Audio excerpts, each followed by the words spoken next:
औरंगजेब के शासनकाल में विवाद चल रहा है। देखिए, जिस तरीके से बिना मतलब के इस विवाद की शुरुआत की गई है, हर कोई जो इतिहास का जानकार है वो जानता है कि उस दौर में औरंगजेब के शासनकाल में क्या क्या घटनाएं घटी थी, कैसी कैसी यातनाएं दी जाती थी, उनके खुद के संबंध अपने ही परिवार के लोगों के साथ क्या थे, कैसे थे।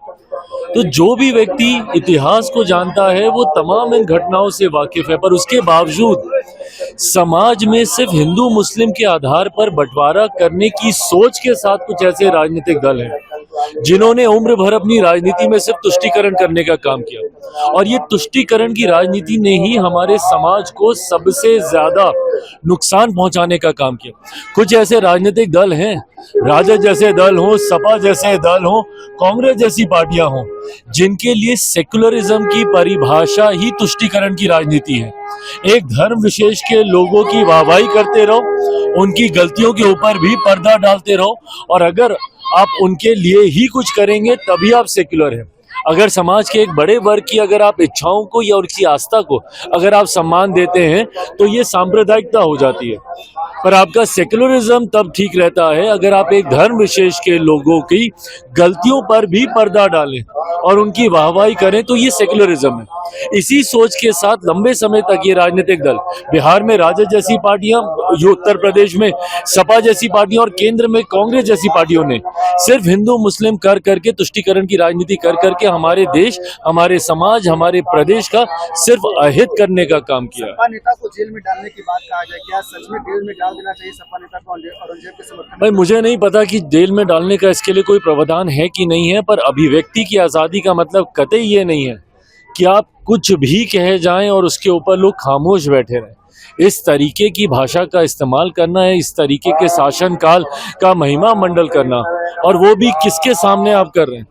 क्योंकि एक ऐसी फिल्म आई है जिसने मराठा समाज के एक बड़े योद्धा को, उन्होंने उनकी बातों को, उनके कार्यकाल को सामने रखने का काम किया, इसीलिए आप ये तुष्टीकरण आप करना चाह रहे हैं। ये सोच गलत है, इस तरीके की भाषा गलत है, अभिव्यक्ति की आजादी में कतई इसको नहीं गिना जा सकता। आपके सहयोगी जदयू के नेता समर्थन कर रहे हैं, कुछ विरोध कर रहे हैं। भाई, मुझे नहीं पता कौन समर्थन कर रहा है, नहीं कर रहा है, बट हाँ, मैं इतना मैं जरूर जानता हूँ कि जो भी पढ़ा लिखा व्यक्ति है, जो इतिहास को जानता हो, जो जानता हो कि किस कार्यकाल में क्या किया गया, टूटी फूटे इतिहास को मरोड़ परोड़ के परोसने वाले इतिहास को नहीं, जो सही इतिहास को जान रहा है, वो कतई इसका समर्थन नहीं करेगा। चिराग जी, लॉ एंड ऑर्डर के लेकर सवाल है। बिहार शरीफ में जिस तरीके से महिला की निर्मम हत्या किया गया, पैर में कीले पोती गई है, काटी डाला गया, इसको कैसे देखते? नहीं, ये गलत है और ये अति दुर्भाग्यपूर्ण है, और ऐसे समय में भी समाज में ऐसी घटनाओं को जगह मिल रही है, मतलब वो मानसिकता सोचिए, वो कितनी विकृत मानसिकता है कि इस तरीके की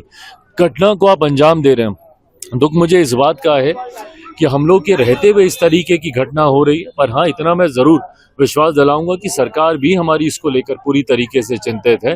दोषियों को सख्त से सख्त, कड़ी से कड़ी सजा दी जाएगी, ताकि भविष्य में कोई इस तरीके की घटना को अंजाम देने से पहले कम से कम डरे। तेजस्वी यादव ने गंभीर सवाल उठाया कि अगर हमारी सरकार आती है तो मीरा जैसे जो गाड़ी वगैरह जो व्यवसाय करते हैं उनको जो है कि शराबबंदी कानून से अलग रखा जाएगा, इस पर क्या कहें? क्योंकि विशेष करके जो कि दबे कुछ लोग इसी को काम करते हैं, मीरा जैसे गाड़ी वगैरह। देखिए, मेरी खुद की पार्टी और बिहार फर्स्ट, बिहारी फर्स्ट इस बात का समर्थन करती है। हम लोगों ने हमेशा से कहा है कि जो नीरा है, ताड़ी है, उसको कतई आप अल्कोहल के अंदर आप नहीं ला सकते हैं, क्योंकि ये प्राकृतिक पदार्थ है। इस बात की पैरवी हमारी पार्टी भी करती रही है, गठबंधन के भीतर भी हम लोगों ने इस बात को रखने का हम लोगों ने कार्य किया है, और मैं मानता हूं कि कल को जब बिहार फर्स्ट, बिहारी फर्स्ट के समर्थन की भी सरकार आती है, हम लोग भी नीरा, ताड़ी और एक बड़ा समुदाय जो इस व्यवसाय के साथ पीढ़ी दर पीढ़ी जुड़ा हुआ है, उनके बातों को, उनकी सोच को सम्मान देने की जरूरत है। प्राकृतिक पदार्थ को कतई अल्कोहल की श्रेणी में नहीं लाया जा सकता। अगर आप ये वीडियो YouTube पर देख रहे हैं तो हमारे चैनल को सब्सक्राइब करें और बेल आइकन को दबाना ना भूलें। अगर आप Facebook पर ये वीडियो देख रहे हैं तो हमारे पेज को लाइक करें।